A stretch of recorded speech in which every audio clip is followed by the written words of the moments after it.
courant.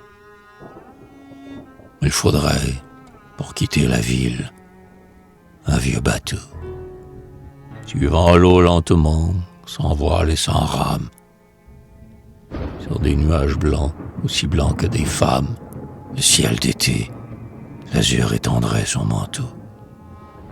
Serré dans le granit comme dans un étau, le fleuve mord ses bords et glisse en courtes lames, et la ville aux toits bleus tout pailletés de flammes parade bruyamment comme sur un tréteau.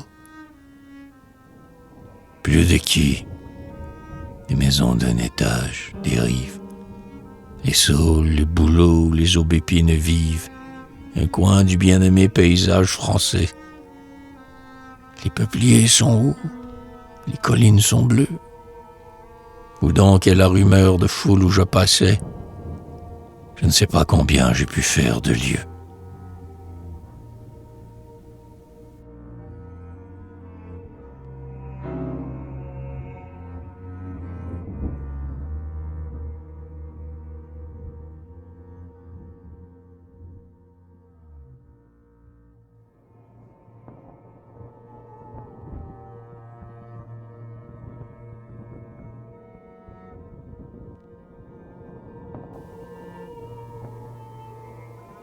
Chemin de halage, aux deux rives de l'eau, paysage tremblant.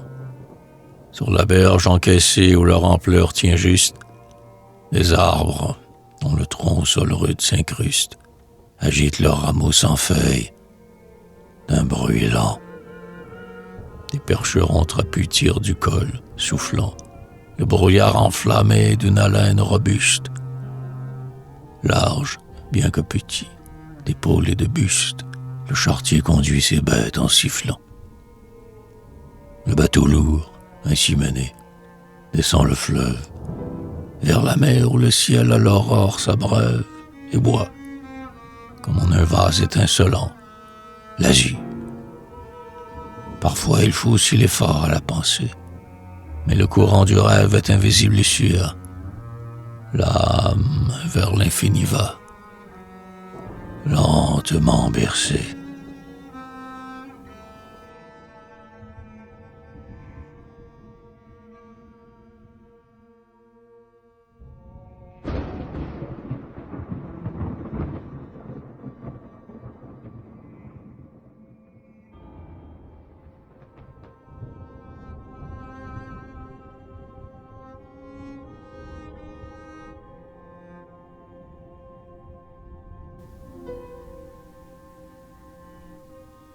L'arche. Le grand cintre de l'arche encadre un clair tableau. En attendant avril et pour la bienvenue, des fleurs, le ciel sourit, le froid s'atténue. Au premier plan, la rive en pente douce, et l'eau, peinte légèrement du bout d'un fin pinceau, profilant sur l'azur sa silhouette nue, une île avec des airs de baigneuse ingénue, sort du fleuve, et les joncs lui font un frais berceau. Le froid soleil d'hiver, qui ne fait rien éclore, glisse sur les coteaux dans sa pourpre incolore, comme un hôte ennuyé prompt à gagner le seuil. Mais la tonnelle semble attendre sur la berge, et j'entends clairement pétiller dans l'auberge la friture dorée et le vin d'Argenteuil.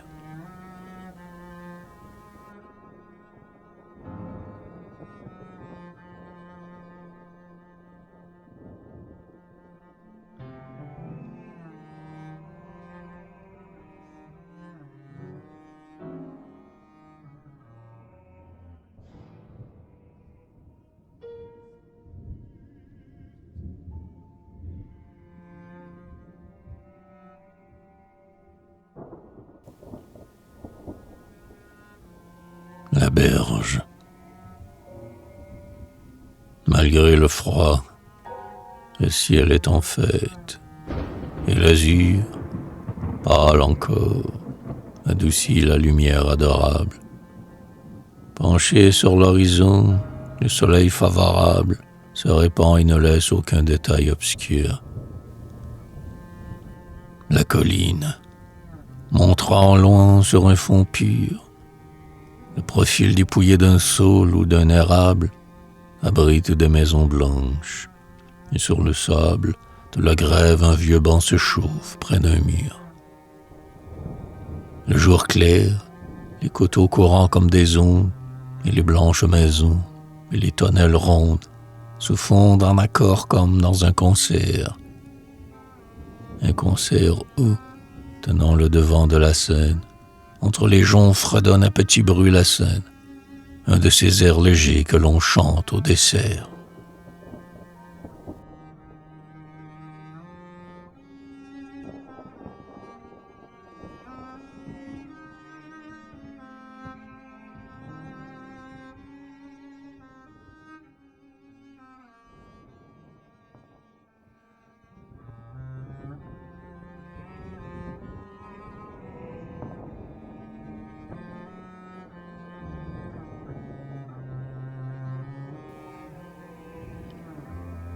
Le grand arbre.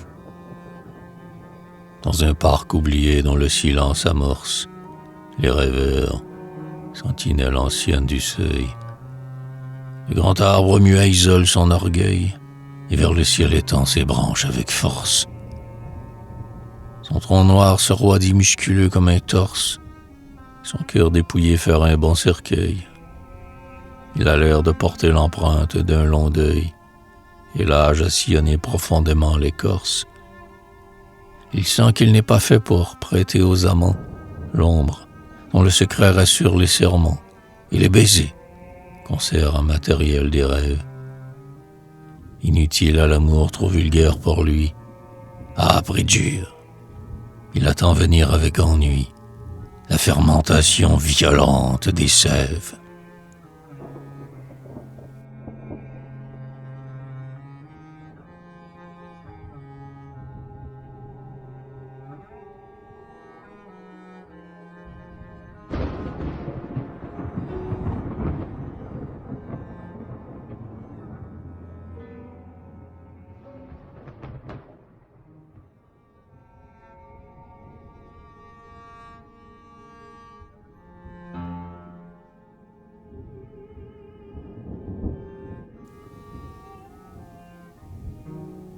La neige. L'air donne le frisson comme un breuvage amer. Le jour est morne, éteint, et prend des tons de cuivre. Les moineaux, pépiants de froid, se laissent suivre, et, s'envolant, font sur la brume un vague éclair. La neige, floraison pâle des ciels d'hiver, fait pleuvoir tristement ses étoiles de givre. Les arbres aux borgeons captifs qu'avril délivre se la mettent au front, ainsi qu'un joyau clair. Frêle et vain ornement, outrage des ramures, équivaut à la beauté des larges feuilles mûres, où circule le sang glorieux des étés. Ta blanche clarté fait que j'aime mieux les roses, aux neiges dont la grâce est celle des chloroses, image des froideurs et des virginités.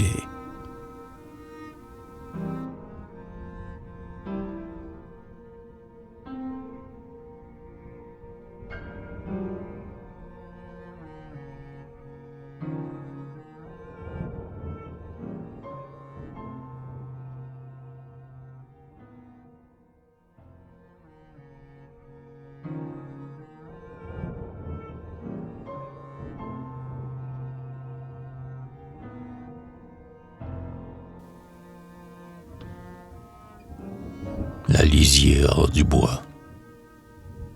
La lisière du bois suit le petit chemin d'ocre jaune où tout pli rit d'une graminée. La pente, pleine d'air, est comme illuminée d'un lever d'ailes d'or, de soufre et de carmin. Vrillent des liserons glissant leur vertement, éphémère d'un soir ou d'une matinée. Toute la flore exquise, humble, indéterminée, de l'herbe, amour d'hier, semence de demain. Cependant l'aïeul doux, plus faible, le chêne, souffrant à ses genoux les mousses et la chaîne des églantiers, faiseurs de roses et de miel. Regarde du côté des marguerites blanches, et, mendiant d'azur, il tend ses vieilles branches pour y prendre à plein doigt un grand morceau de ciel.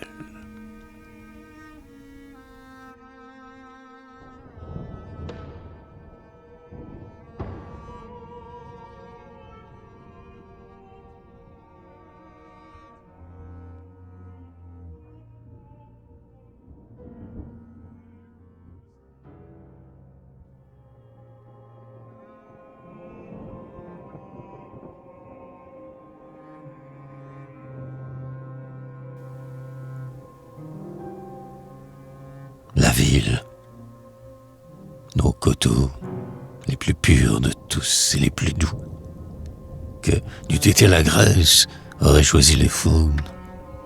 Au bas de leurs sentiers poudrés de sable jaune, ont comme une hydre énorme éparse à leurs genoux.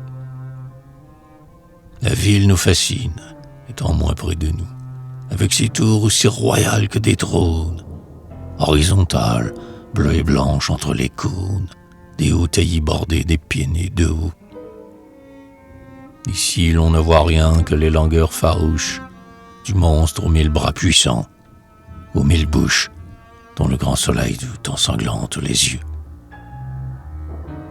Elle est plus dangereuse ainsi, mais pour nous prendre, il faudrait que le ciel fût moins silencieux. Il faudrait que le bois ne sût pas nous défendre.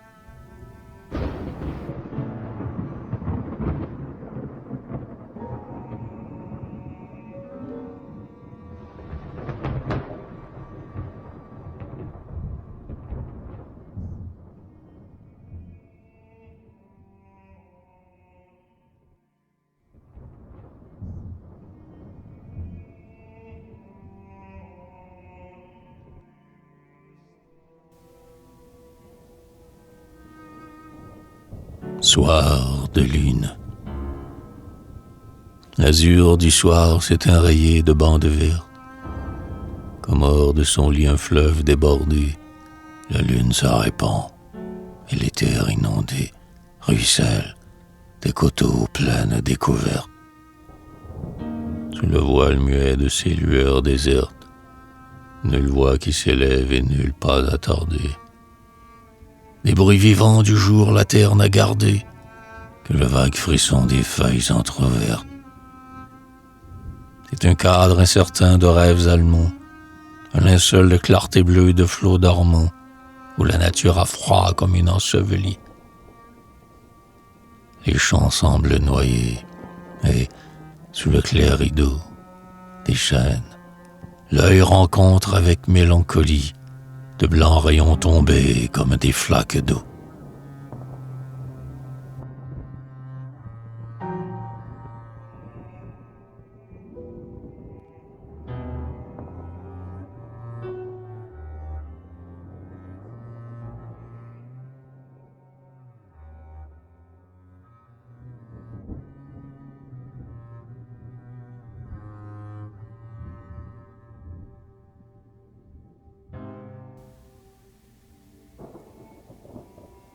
La nuit, tiède du souvenir des Occidents vermeils, la nuit sur les coteaux palpite immense et bonne.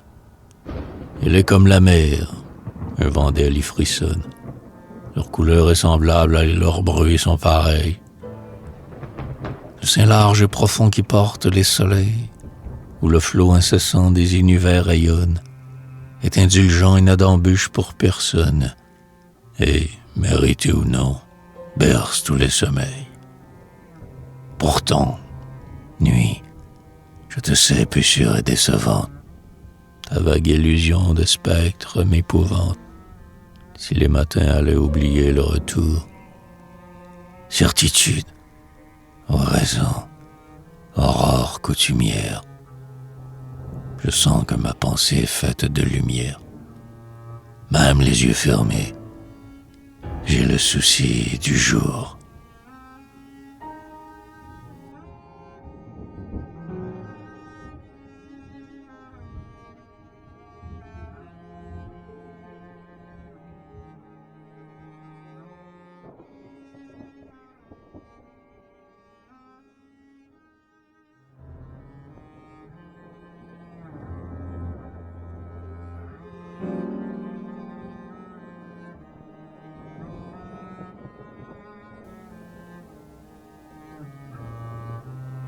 réveil. Le soleil s'est levé du milieu des collines, comme le premier-né divin des nuits d'été, déchirant dans un vol de flammes emportées, du matin frissonnant les frêles mousselines. Les champs, l'eau, les forêts graves et sibyllines, toute la terre vibre prise de clarté, le cœur universel des bêtes à chanter, les mâles forts auprès des femelles câlines. L'homme seul, raisonneur pensif dès le réveil, regarde cette joie en son retour vermeil, éternellement rose, aimable et coutumière, et bien qu'elle soit bonne et brille aussi pour lui, sans folles actions de grâce, sans ennui, d'un œil indifférent accepte la lumière.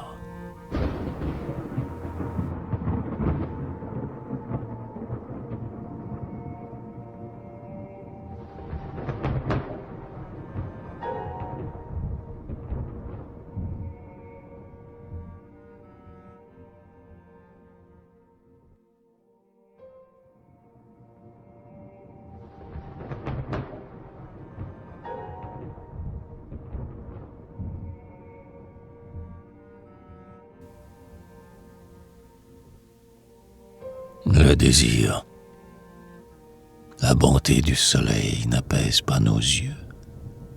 Nous avons les prés clairs où l'eau met des buées, les collines aux plis charmants continués ont des bancs de couleur de perles au bord des cieux. Nos chênes sont si hauts, si vaillants et si vieux qu'ils connaissent la foudre et parlent aux nuées. Les forêts de 100 ans que l'on n'a pas tuées sont les cœurs où l'accord des voix chante le mieux. D'où vient qu'ayant l'odeur vive des matinées, les pourpres du couchant dans le ciel entraîné, les molles nuits d'été qui s'allument pour nous, nous sentions nos désirs s'enfler comme des voiles. Pourquoi les horizons sont-ils d'un bleu si doux? Pourquoi chercher au loin de nouvelles étoiles?